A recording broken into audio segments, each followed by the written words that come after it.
හාමුදුරුවන්ට පිරිකර ලෙස මුදල් පූජා කිරීම සුදුසුද? හරි. අපි ඒක හරියටම බෙදලා පෙන්නමු. දහමින්.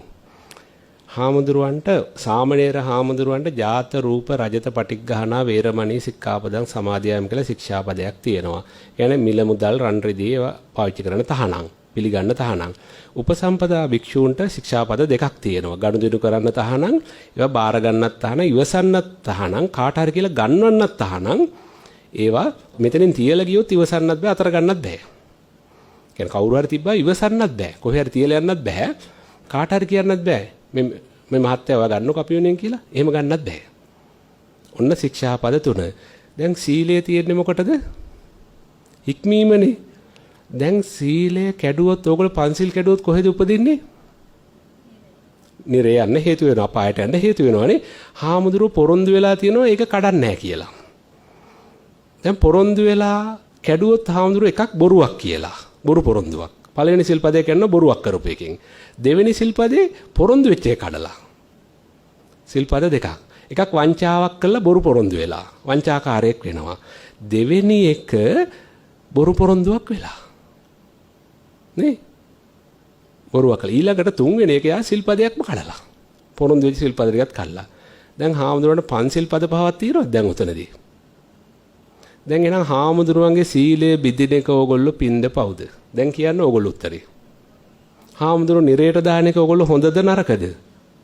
එහෙනම් හාමුදුරුවන්ට සල්ලි දෙන එක කතා කරන්න දෙයක් තියනවද?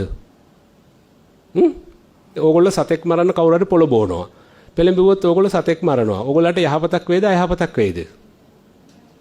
අයහපතක් වෙයි. එහෙනම් හාමුදුරුවන්ගේ සීලය බිඳින්න ඕගොල්ලෝ උදව් කරන එක ඕගොල්ලෝ හොඳ දෙයක්ද නරක දෙයක්ද කරේ? එහෙනම් ඕගොල්ලෝ නිරේ යන අකුසලයක් කළා හාමුදුරුවන්ගේ සිල් බිඳලා. අනේ මහාන වෙලා නිවන් දකින්න යන හාමුදුරුවෝ අපායට තල්ලු කරලා. ඕගොල්ලොත් අමාරුවේ වැටිලා ස්වාමීන් වහන්සේලාත් අමාරුවේ දාලා. දෙවෙනි ධර්ම සංගායනා තිබුණෙත් ඕකට. සල්ලි ඉල්ලලා හාමුදුරුවෝ ඒ වෙනුවෙන් තමයි දෙවෙනි ධර්ම සංගායනා තියලා එක පිරිසුදු කරේ. නමුත් දැන් වගේ කාලෙක බොහෝම කල් ගිහිල්ලානේ. මොකද කරන්නේ? ඕගොල්ලෝ අපාය යන්න එපා. මට අනිත් පැත්තට කියන්න බෑ. ස්වාමීන් වහන්සේලාට කියන්නේ ගන්න එපා කියලා. ඒක මට කරන්න දෙයක් නැහැ. හැබැයි ඕගොල්ලෝ මෙතන බණ අහනවනේ. ඕගොල්ලෝ නම් ওই වැරදි වැඩේ කළා. ඕගොල්ලෝ පව් පුරවගෙන අසත්පුරුෂයටත් වඩා අසත්පුරුෂයා කියනවා තමනුත් සිල් කඩලා අනුන්ගේ සිල් කඩන එක. ත්‍රිපිටකයේ ඕගොල්ලෝ බලන්න අසත්පුරුෂයාටත් වඩා අසත්පුරුෂයා කියන මොනක් සූත්‍ර ටික. තියෙනවා පොලිමක්. කියවලා බලන්න තමනුත් සිල් කඩලා අනුන්ගේ සිල් කඩනවා. දෙපාරක් වැරද්ද කරලා කරන්න එපා. ඊට මට කියන්න එපා. එතකොට හාමුදුරනේ අපි මොකද කරන්න කියලා. ඒකට මට දෙන්න උත්තරයක් නැහැ. කියයි අපේ පන්සලේ හාමුදුරන්ට දෙන්න ඕන. නැත්තම් මොකක් හරි කියයිනේ. ඒකට මට උත්තර නැහැ. හයියක් අරගෙන පව් කරන්න එපා. අතේ සල්ලිත් වියදම් කළා අපාය යනක නම් මෝඩකමක් නේ. අතේ තියෙන සල්ලි ටිකත් නාස්ති කරලා අපාය යනවා. අනුන්වත් අපායට දාලා. ඒක කරන්න එපාමයි. එනවාද ඒ වගේ වෙලාවට අපිට දැන් මේ ගම්වල ඉන්නකොට පන්සල් පරිසරය තුල සංවර්ධන කටයුතු වලට කියලා ආධාර එකතු කිරීම වගේ දේවල් වෙනවා. ඒ වගේ වෙලාවට අපිට ද්‍රව්‍යමය වශයෙන් ආධාර දෙන්න පුළුවන් නේද ස්වාමීන් වහන්සේ? පුළුවන්. ආමුදරක සල්ලිත් නැහැ. රැකියාවල් කරන්නත් තහනම්. ඉතින් අපිටත් කන්න දෙන්නේ අනුන් තමයි. අපිට අඳින්න දෙන්නෙත් අනුන්. අපිට ඉන්න තැන් හදලා දෙන්නෙත් අනුන්.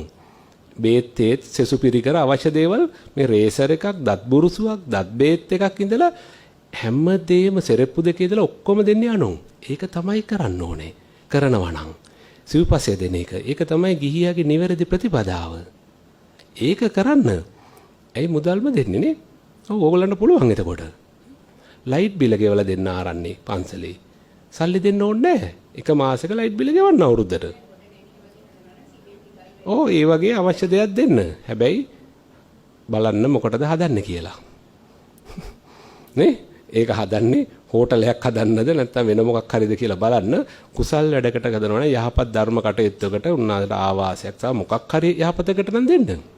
ඒක බලන්න මොකටද හදන්නේ කියලා. ඉඩමක් ගන්නේ හෝටලයක් දාන්න නම් ඒකට අපි උදව් කරන්න හොඳ නැහැ. එතකොට උන්නාසලට අයහපතක් නෙවෙන්නේ. හැබැයි හොඳ දේවල් වලට උදව් කරන්න. කාට වුණත්.